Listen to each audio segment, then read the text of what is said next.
Now, here is a question arises that what happens if AS is not equal to AD, means when aggregate supply is not equal to AD, then what will happen?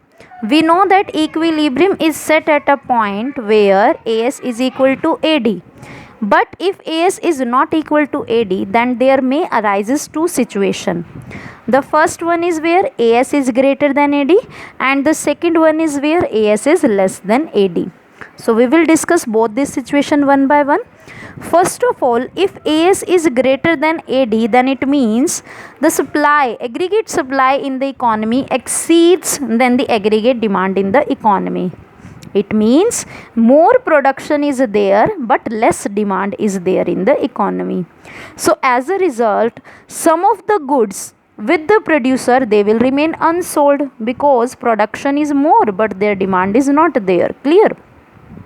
Therefore, to clear that unwanted stock which they do not want to have, that stock, producer would plan a cut in the production.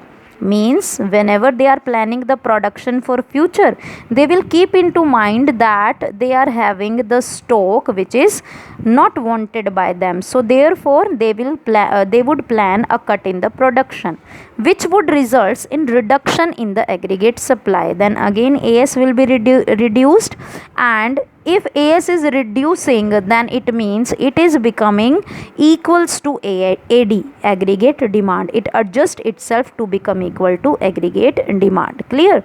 So when AS is reducing at one point of time, again the both AS and AD becomes equal, and the equilibrium will be stored again by changing the output. Clear?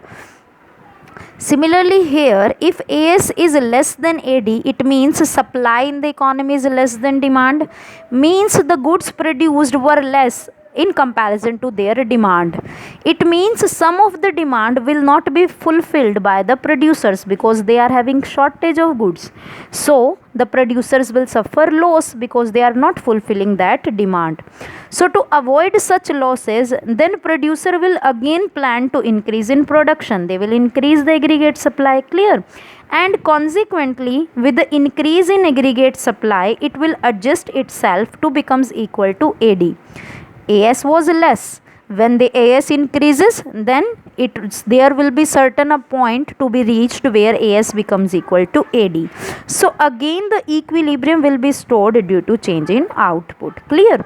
So in both the situation, whether AS is greater than AD or AS is less than AD, in both the situation output will be changed by the producer sector, and so that ultimately the equilibrium between AS and AD can be restored.